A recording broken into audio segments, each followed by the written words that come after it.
Olá, estudantes soltos! Salve, salve, simpatia! Vamos para mais uma de filosofia. Eu sou o professor Bruno e aqui vamos com a Mary Wollstonecraft e o feminismo. Ela que é uma importante pensadora do iluminismo, certo? Então tá aqui a Mary, vou chamar assim, certo? Ela que é de Londres, é britânica, ela que é importantíssima em identificar quais as origens da negação da liberdade às mulheres. Ela é uma ativista, faz da sua vida próprio engajamento, escreve obras importantíssimas que recentemente têm sido redescobertas, como a reivindicação dos direitos da mulher, certo? A Mary Wollstonecraft, ela tem uma vida muito peculiar, ela recebe uma educação mediana, mas ela vai atrás das bibliotecas, se encanta e tem coragem de viver, né, uma vida, inclusive, que é considerada por muitos como errada. Ela trabalha como governanta, depois ela abre a sua própria escola, junto com irmãs e amigas. Ela vai ser escritora, ela publica primeiro contos infantis, manuais de conduta, depois escritos políticos, ela atua também como tradutora, então ela tem um percurso bem amplo, né? E acaba falecendo de maneira trágica quando no nascimento de uma filha, quando no parto de uma filha, ela veio a falecer. Bem, então a gente pode dividir a produção da Mary em duas partes, a obra pedagógica, como por exemplo esse livro Pensamento sobre a Educação das Filhas, que ela escreve com base na sua experiência, né, na escola. Ela diz, olha, nós temos que educar as mulheres para o cuidado, sim, com as crianças, ok? Mas também para o desenvolvimento intelectual. Então ela quer conciliar ambas as coisas. Depois ela escreve uma obra infantil, uma obra para as crianças, uma obra pedagógica. Nessa obra tem duas personagens, a Mary e a Caroline, onde as crianças são ensinadas a lições como paciência, né, cuidados e moral, etc. E uma coisa bem importante é que nessas lições não tem distinção de sexo. Não é ensinado isso é para meninos, isso é para meninas. É ensinado de forma ampla para todos, né? E fez bastante sucesso à época. Passando para a obra política, dois escritos chamam a atenção. Primeiro, a reivindicação dos direitos dos homens, lançado logo após o início da Revolução Francesa, mas ele tem como característica ter sido escrito como uma resposta a um intelectual, o Burke. Então o Burke foi lá e fez as suas reflexões sobre a Revolução Francesa e a Mary vai ler aquilo e vai discordar. E imediatamente ela já responde escrevendo essa obra. Ela diz, olha, Sr. Burke, o senhor está analisando isso pela emoção e nós devemos examinar pela racionalidade.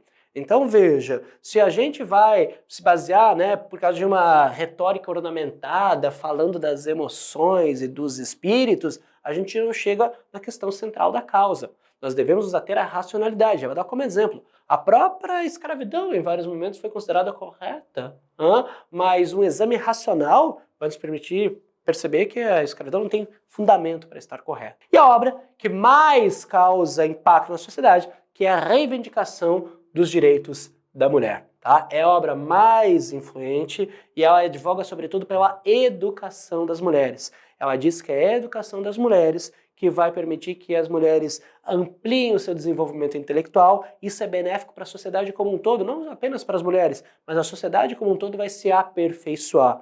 Essa é uma questão fundamental, essa é o cerne da luta dela. Defende também, né, um casamento baseado em amizade, que as pessoas possam escolher, que as mulheres sejam respeitadas como pessoas autônomas. E tudo isso vai causar a melhoria da sociedade. Tá? Nesse livro, ela está criticando um outro iluminista, que é o Rousseau. O Rousseau escreve um livro chamado Emílio, ou da Educação, que ainda hoje, né, é uma base importante para a filosofia da educação. E o que ele diz? Que as mulheres, elas são limitadas, elas são incapazes de fazer processos como generalização ou abstração. E aí, de novo, a Mary vai e responde na lata. E diz, negativo, Rousseau. Rousseau, você está reproduzindo todo um sistema de opressão às mulheres. Se as mulheres têm dificuldades em fazer processos de abstração e generalização, não é porque elas são incapazes, é porque elas não têm acesso à educação que permita o desenvolvimento do seu intelecto. E aí, justamente, elas têm dificuldades nessas produções, nessas qualificações. Não é que as mulheres são naturalmente, por natureza, limitadas, é que foi negado o acesso à educação. Então a resposta tem que ser qual? A resposta tem que ser o desenvolvimento de políticas iguais de educação para homens e mulheres, para que ambos possam se desenvolver e aperfeiçoar a sociedade, certo? Ela é pioneira ao apontar justamente isso, que homens e mulheres têm as mesmas capacidades biológicas naturais. Homens e mulheres, se receberem a mesma educação, terão a mesma possibilidade de desenvolvimento intelectual. Isso, para a época, é uma barreira enorme.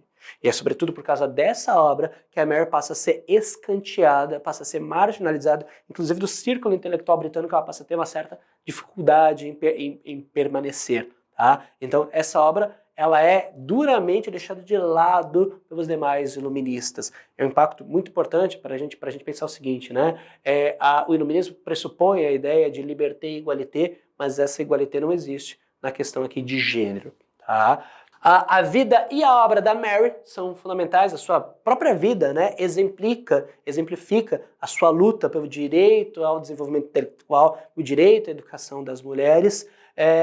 Ela acabou, como dissemos, sendo marginalizada, sobretudo no século XIX, mas no século XX, com novas ondas do feminismo, o nome e a sua obra voltam à tona, voltando a ser estudados. Essa escultura é uma belíssima homenagem feita onde ela tinha sua escola lá em Londres. Certo? Essa foi a Mary Wollstonecraft e a sua luta pelo feminismo. Bons estudos. Até a próxima.